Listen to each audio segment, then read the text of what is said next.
In southern China, one of China's most famous cuisines was born, Cantonese cuisine. At 4 in the morning, the seafood market is already lit up and buyers quickly gather around. They don't ask about the price first. They look at the fish's eyes. They check the gills and they see whether the fish is still moving. Meanwhile, restaurant kitchens are coming to life. A chef lifts a lid, takes a quick look, and immediately turns off the heat. Even in some of Guangzhou's old restaurants, chefs repeat the same phrase again and again. Made to order, steamed to order, cut to order, served immediately. For many people in Guangdong, the most important thing about food isn't the seasoning, it's freshness itself. If you're trying Cantonese food for the first time, you'll notice this even more. Poached chicken, steamed fish, blanched shrimp. Many dishes look unbelievably simple, so simple that many foreign visitors wonder, did the chef forget to season it? In many parts of China, people focus on flavor. But in Guangdong, people chase the moment just before flavor reveals itself. But few people realize that this obsession with freshness is more than just a way of eating. It's a way Guangdong people approach food, change, and even the world around them. Many people assume that Guangdong people's obsession with freshness comes from being particular about food. But if you go back a few hundred years, you'll find that freshness wasn't really a preference. It was a survival strategy. Guangdong lies in the far south of China. It's hot and humid here. For most of the year, temperatures are high enough for food to spoil quickly. For people living before refrigeration, when food spoiled, it meant a day's work had been wasted. So, the people of Lingnan gradually learned one thing. If food couldn't be kept, then it had to be eaten as soon as possible. Fish were clean the moment they were caught. Shrimp went straight into the wok the moment they left the water. Over time, this survival instinct began to shape people's tastes. People discovered that the freshest moment was often the most delicious, and so freshness itself became valuable. In a sense, what Guangdong people pursue isn't fresh flavor, it's freshness itself. That's why many seafood restaurants in Guangdong still keep fish in live tanks. It's not for display, it's to shorten the time between nature and the table.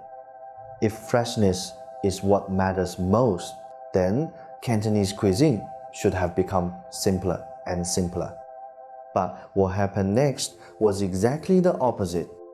Not only did Cantonese cuisine not become simpler, it became one of the largest and most diverse culinary traditions in China. If the climate of Lingnan shaped Cantonese cuisine's obsession with freshness, then the other half of its DNA came from people fleeing war and hardship. For more than 2,000 years, wars repeatedly broke out in northern China. Whenever war erupted, people would begin fleeing south. And Guangdong was often where that journey ended. Today, Guangdong is one of the wealthiest regions in China. But in ancient times, it was nothing like that. Travel was difficult, and disease was common. People in the north even had a name for it, the land of the southern barbarians, a term they used for places they considered wild and distant. But for that very reason, it was far from the wars, far from the centers of power, and so it became a refuge. Again and again, new waves of migrants arrived.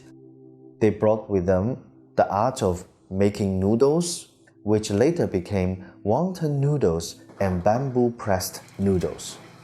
They brought the tradition of slow simmering, which later became long simmer soups and braised beef brisket. They brought their knowledge of preparing pork, which later became cha, xiu, and the Cantonese roast pork. They even brought the early forms of shumai and dumplings. Many of the dim sum dishes served in tea houses today trace at least part of their roots to northern China. So, something interesting happened here.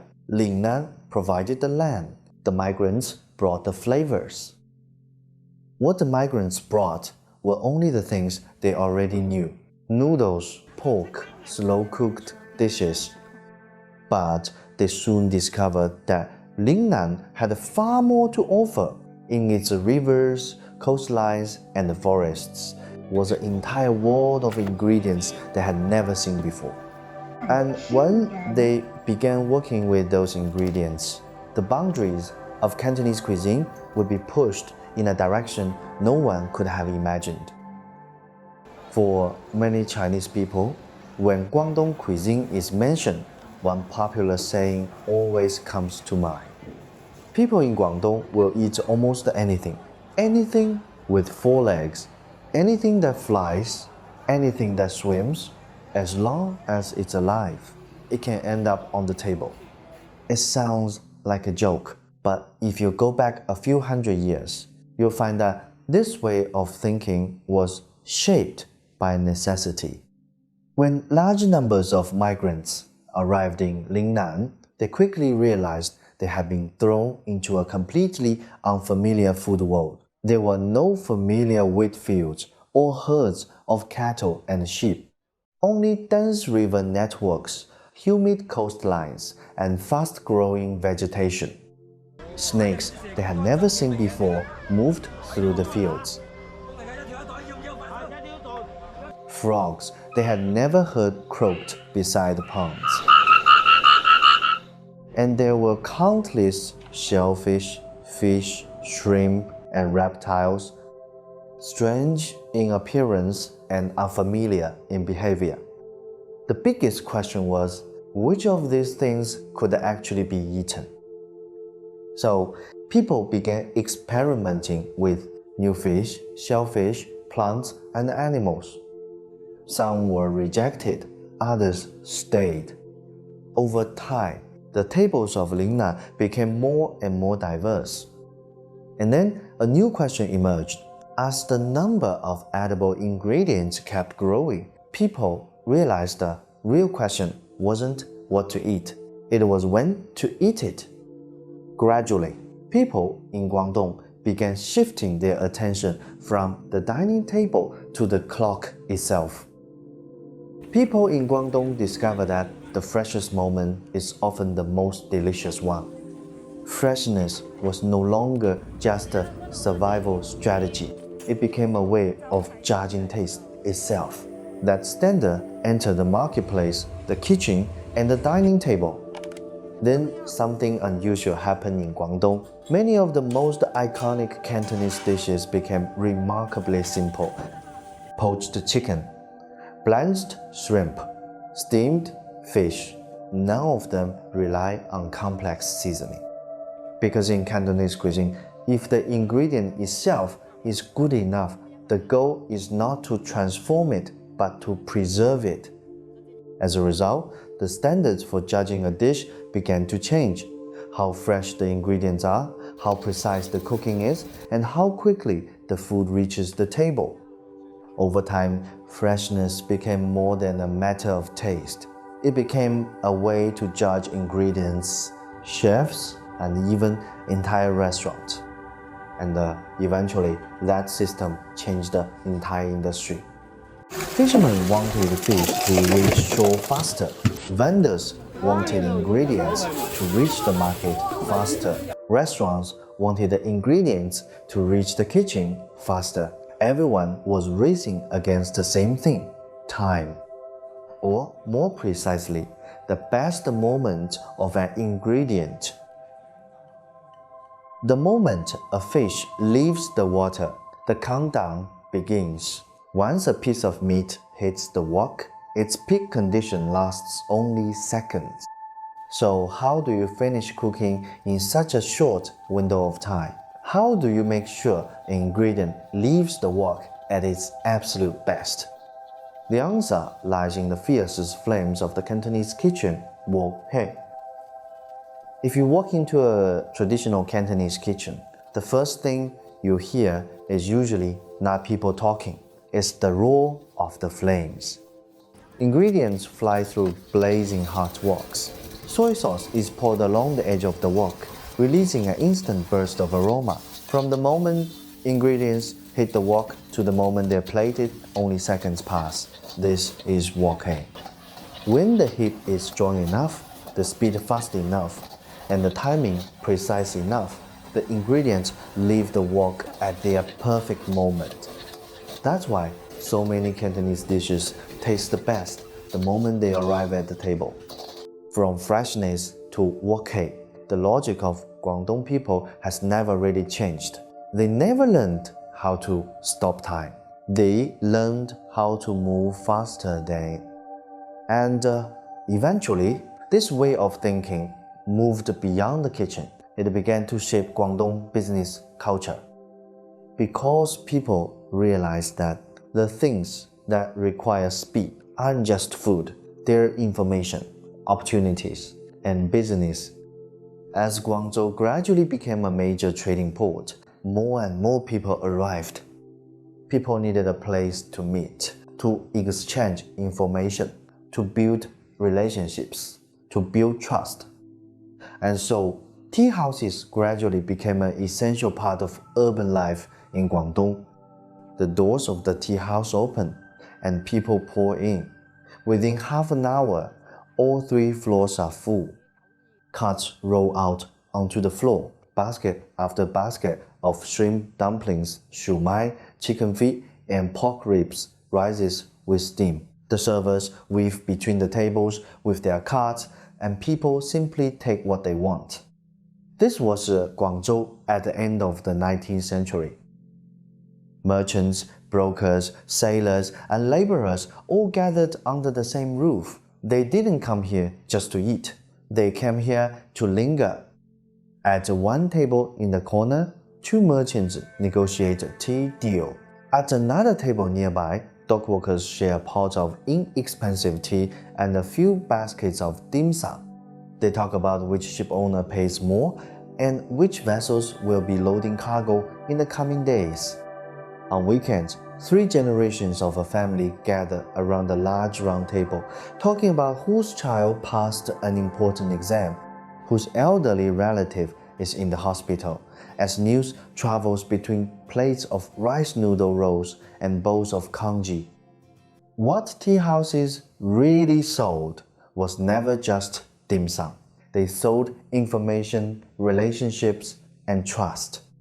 Business deals were made here, information was exchanged here, families reunited here. And for some elderly people, this was the only place where they could find someone to talk to all day. Dim sum is taken as it arrives. No need to wait for the kitchen, no need to wait for everyone to show up. Stay as long as you like. And meanwhile, beyond the harbor, another ship has just arrived. If freshness shaped the soul of Cantonese cuisine, then the world began placing new things into Cantonese kitchens. In 1757, the Qing dynasty closed all other trading ports. From that day on, nearly all trade between China and the West flowed through Guangzhou. British merchant ships arrived, Dutch merchant ships arrived, French merchant ships arrived as well. They brought silver, they brought clocks, they brought telescopes, and they brought something even more interesting. New ingredients, new seasonings, new ways of cooking. In many places, unfamiliar foods meant risk, but Cantonese cuisine responded differently. It didn't reject them, nor did it copy them outright. It simply gave them a try. Curry arrived. Cantonese cooks in Hong Kong began adapting it. They softened the heat and tailored it to local tastes. Eventually, it became Cantonese-style curry. Later, it found its way into curry, beef, brisket, and fish balls. Then, tomatoes arrived. People discovered that their sweet acidity balanced the fish and meat beautifully, and so came tomato fish dishes and baked rice with tomato sauce. Butter arrived, so did the ovens. Together, they entered the pastry kitchen. Pastry chefs began experimenting with new baking techniques, and eventually came egg tarts, pineapple buns, and a whole range of Cantonese pastries. Worcestershire sauce arrived from Britain. In the Cantonese-speaking world, it took on a new name. People called it jip za. Cantonese chefs began using it in local dishes, served with roast meats, with spring rolls, and with fried foods. Over time, it became a familiar flavor of everyday life. If you look closely, you notice something interesting. They entered Cantonese kitchens as foreign foods, but by the time they left the kitchen, they had become Cantonese cuisine. These outside influences did not turn Cantonese cuisine into something else. Instead, they became part of it. At the time, no one knew that this ability to turn the unfamiliar into something familiar would travel with the people of Guangdong for generations to come. In the second half of the 19th century, more and more people from Guangdong began leaving their hometowns. They went to Southeast Asia, North America, and Europe. They weren't trying to spread Cantonese cuisine, they were simply looking for a new life. San Francisco. A man from Taishan opened a small restaurant in Chinatown. There was no choy sam, no Chinese broccoli, not even the freshwater fish he knew from home. In the kitchen, there were only bean sprouts, onions, and scraps of meat. He tossed them into a wok and stir-fried them over high heat. What began as a meal made from whatever was available eventually spread across the entire city. In the end, people gave it a name, chop suey. Singapore. A group of Cantonese migrants opened food stores by the docks. The markets were filled with lemongrass, curry leaves, and sambal. These were ingredients they had never seen back in Guangzhou. Some poured curry into woks of crab. Others mixed sambal into rice noodles. Soon, dishes such as curry crab and sambal fried rice noodles began to appear. These dishes were neither the taste of Guangzhou nor the taste of Southeast Asia. They were new flavors born when Cantonese cooks met Southeast Asia. In London, Cantonese immigrants opened roast meat shops. If they couldn't find the traditional geese, they used local ones. If there was no Cantonese rice wine, they marinated the meat with sherry instead. Different ingredients simply meant different heat and different timing. The British had no idea what roast goose tasted like in Guangzhou, but after one bite, they never forgot it. 3 cities, 3 kitchens, 3 completely different sets of ingredients and equipment. Yet the result was always the same. Local ingredients entered the kitchen and they emerged as new Cantonese dishes. Over time, Cantonese restaurants around the world began to develop remarkably similar menus. Char siu, fried rice, chow mein, wontons, dim sum. For many people outside China, this was their first taste of Chinese food. Not because it represented China best, but because it was the first thing they found on that street, in that brightly lit storefront. If you come to Guangzhou today and walk into a Cantonese restaurant, you'll notice something. The fish in the tanks are still swimming. Dishes come to the table almost as soon as they leave the wok. People in tea houses still sip their tea slowly. Sometimes they sit there for hours. Many dishes on the menu still look remarkably simple. So simple that first-time visitors to Guangdong might wonder, was something left out? Now look a little closer. Every detail has a history behind it. The fish must be alive. The food must be fast. But tea can be slow. Poached chicken, wonton noodles, roast goose, egg tarts, curry beef brisket. They come from different eras and from different places, yet they all ended up at the same table. For more than 2,000 years, the climate shaped the tastes of this place. Migrants brought new habits. Trade brought a new world. And through it all, Guangdong people have kept doing the same thing. First, they try it, then they make it Cantonese. So if someone asks why people in Guangdong eat this way, you don't need to answer, just take them out for a meal. The next time you pick up a piece of poached chicken, bite into a shrimp dumpling, or lift a spoonful of slow-simmered soup, you're tasting more than flavor. You're tasting something the people of Guangdong spent 2,000 years learning.